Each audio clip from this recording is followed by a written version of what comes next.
E o senhor está de volta a casa aqui depois de um tempinho longe? Foram 36 anos consecutivos, né?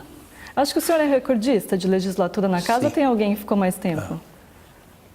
Quantos anos mais ou menos? São 9 mandatos com este. Né? 9 mandatos. Eu fiquei fora do mandato próximo passado, retornei agora, foram 8 consecutivos. Mas teve um que foi de 6 anos? 2. 2 de 6 anos. Foi uma prorrogação de mandato de 76 a 82 e depois uma descoincidência de mandato, que teve uma eleição geral, né? No país. Teve desde de governador a vereadores. Governador, senadores, deputados federais, estaduais, prefeitos e vereadores. Foi em 1982. Aí eles deram mais 2 anos, foi um mandato de 6 anos, para descoincidir aquilo que eles tinham prorrogado. É coisa de Brasil, né? E nem pensa parar? Não, pensa, eu não voltaria. É que foi um grupo, inclusive da Câmara, de servidores daqui, servidores da Prefeitura, os do SAAI principalmente, pedir para a gente retornar. Então, depois de 3 meses, eu dei um retorno, reuni com esse pessoal, falei, olha, a intenção é essa, mas aí conversamos bastante, né, e todo mundo, essas pessoas vieram para contemplar essa campanha e todos unidos e marchamos aí, andamos muito. Eu fiz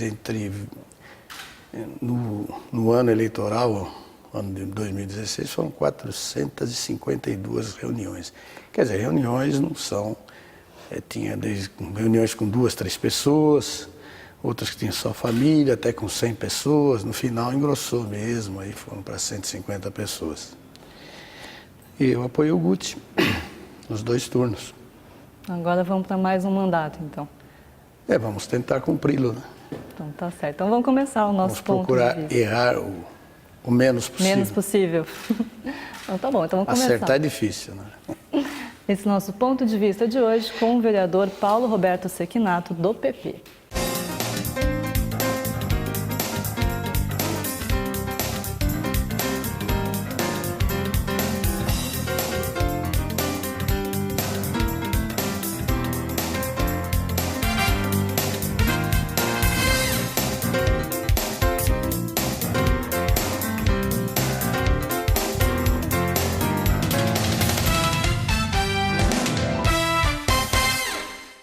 Começando mais um ponto de vista especial com os vereadores eleitos. E hoje recebemos o Paulo Roberto Sequinato, que está no 9º mandato, vereador mais antigo aqui da casa, e é um prazer recebê-lo na TV Câmara.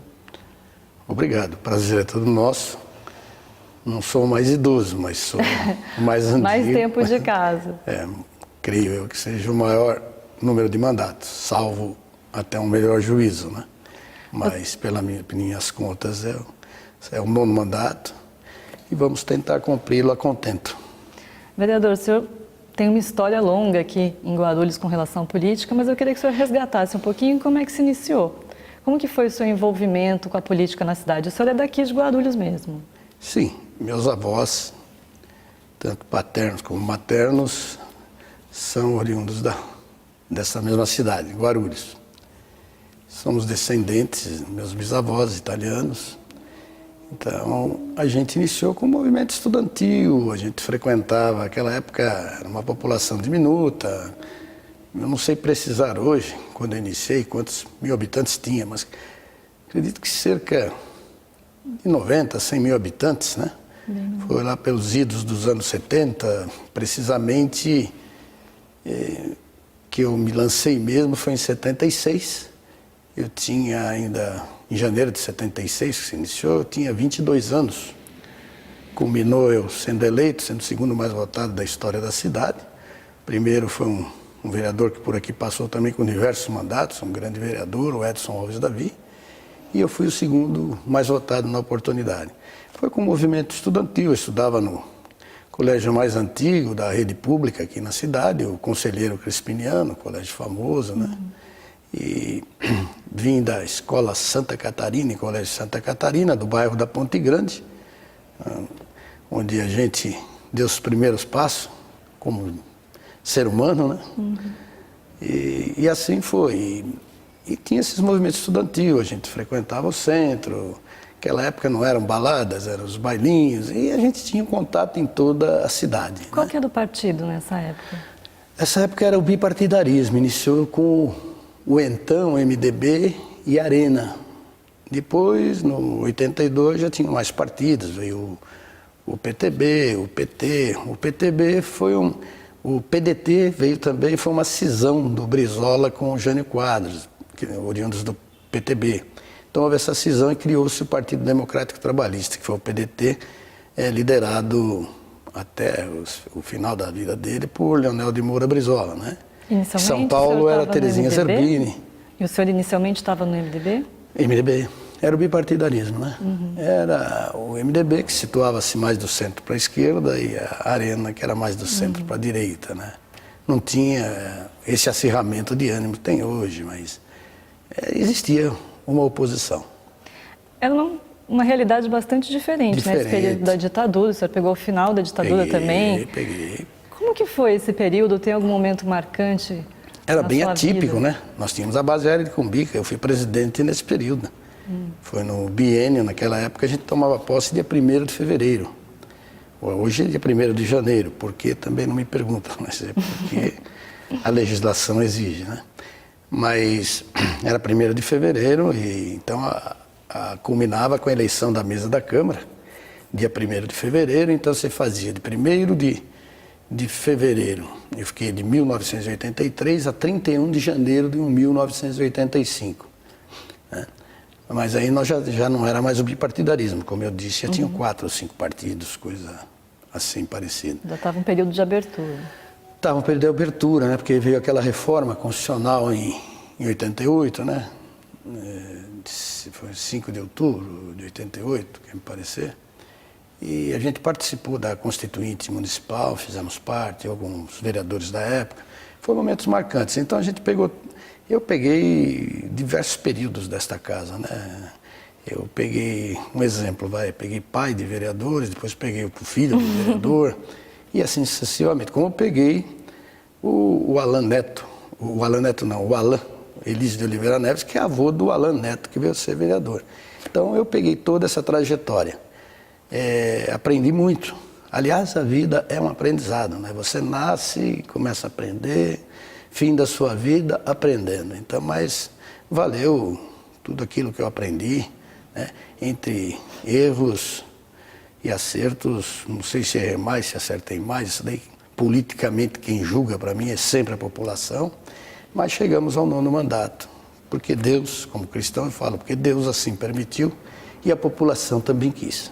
E foram 8 mandatos consecutivos. O senhor ficou fora nessa última legislatura. Eu estava também já estafado, estressado, uma série de problemas e acabei sendo ainda primeiro suplente, porque eu vinha do Democratas, tive que ir para lá. Eu estava no PP, teve essa mudança de partido, né? Teve por causa de um problema partidário dentro do PP, porque a direção partidária daquela época perdeu com um outro grupo e começou a se criar um acirramento de ânimo e eu achei melhor ir de última hora. Então foi tudo isso. Acabou atrapalhando a eleição. Foi na reta final e então acabei indo para o Democratas, que também não me encontrei muito bem lá e acabei voltando para o Partido Progressista, onde estou hoje. Tem uma direção de pessoas novas, jovens, o Kiko Magalhães, né? Chama-se Rodrigo Magalhães, mas é conhecido como Kiko Magalhães. Tem o Diego, é um pessoal novo, né? Que estão engatinhando ainda politicamente, mas que vão crescer muito, eu sei, pela vontade política que eles têm. E esse período fora, como é que foi? Pessoalmente, foi um momento de reestruturar, repensar? Repensar e avançar, né? Avançar mais, porque hoje é um outro momento, né, histórico do país, um outro momento político. A gente sabe pelo que o país passa hoje, então eu penso assim hoje, ou você avança ou você é atropelado pelo tempo. E a gente veio avançando, né? Quando eu comecei aqui, tinha os datilógrafos, hoje nós estamos na era da informática. Então, é uma mudança significativa, houver assim. Pode falar, não, o Brasil não avançou, o Brasil é terceiro mundo, não é emergente ou é emergente. Essa discussão está nos meios políticos. Mas houve um avanço significativo. Eu entendo que essa nova geração, principalmente, avançou. Tem erros, cometem, mas é próprio do ser humano, é próprio do jovem, né? É aquela euforia. Então, mas tudo isso contribui para o crescimento de uma nação, de um país, até da economia, até corrigir erros, né? Como a gente vê hoje, esses movimentos aí, a Lava Jato, enfim, tantos outros movimentos, que queira ou não queira, o país acaba avançando. Nesses movimentos a gente vê uma grande insatisfação, inclusive, da população com a classe política. Verdade. Tem esse discurso de nova política ou até de apolítica de alguns prefeitos eleitos. Tem esse discurso de, não, eu não sou político. Como é que o senhor vê? O senhor que já está aí há quase 40 anos, não é isso? Como é que o senhor vê esse discurso? É que a classe política é o para-raio de tudo, né? Porque, na realidade, eu acho que há uma certa convulsão ainda no país. E não é só a classe política, são os mais diversos segmentos, né? Você vê hoje problema em tudo que é segmento, é no executivo, no legislativo, às vezes você vê até no judiciário, mas mesmo assim a gente ressalva o papel do judiciário, porque é complicado, também, é complicado, é difícil para eles, a gente vê a pressão é muito grande, mas tem no executivo, tem no legislativo, enfim, tem em todos os segmentos tem problemas. Como eu disse, a classe política ela é o para-raio, e o para-raio da classe política ainda é sempre o menor, né?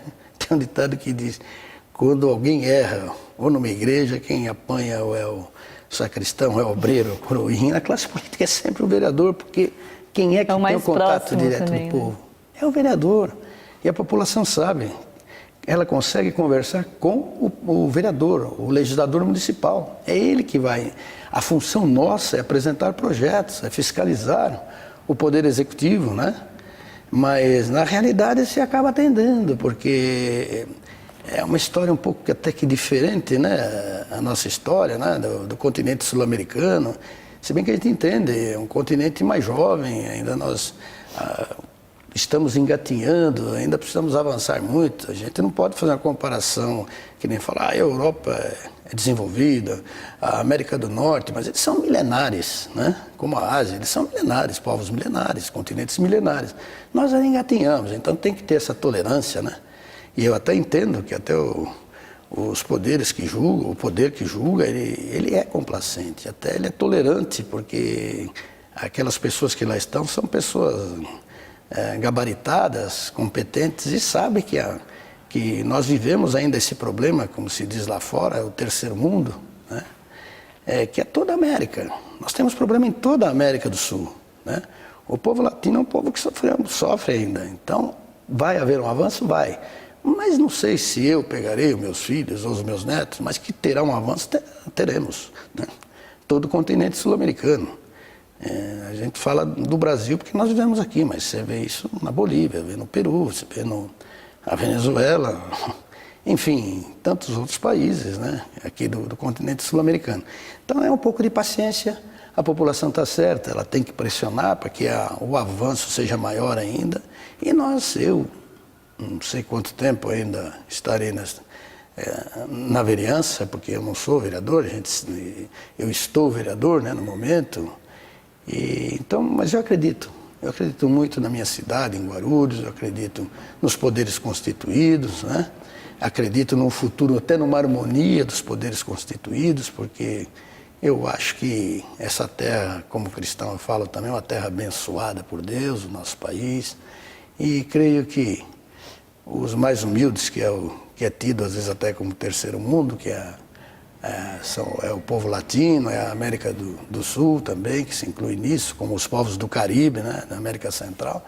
Nós ainda, talvez eu não verei isso, talvez nós não veremos, mas as gerações futuras verão um país melhor, um continente avançado.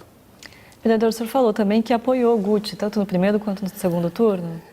Houve um compromisso partidário com a direção do PP, porque a gente já vinha caminhando juntos e até então não se sabia. Eu, quando voltei para o PP, com a convite da direção, eu deixei bem claro isso, senão eu até nem iria para não criar problema. E foi acordado isso. E acabei ajudando não os partidários, eu ajudei primeiro e segundo turno, e eu acredito até O que o senhor espera dessa relação com o Executivo para essa legislatura? É uma relação de início, que toda relação política de início ela é conturbada. A gente tem que ter paciência, né? É que se cria aquelas fofocas, né? Aquele leve trás e acaba complicando. Então eu prefiro ficar um pouco afastado. Aliás, eu não fui visitá-lo enquanto ele prefeito ainda. Não fui. Até alguns assessores dele me chamaram para ir lá. Eu falei, deixa acalmar, porque não é hora.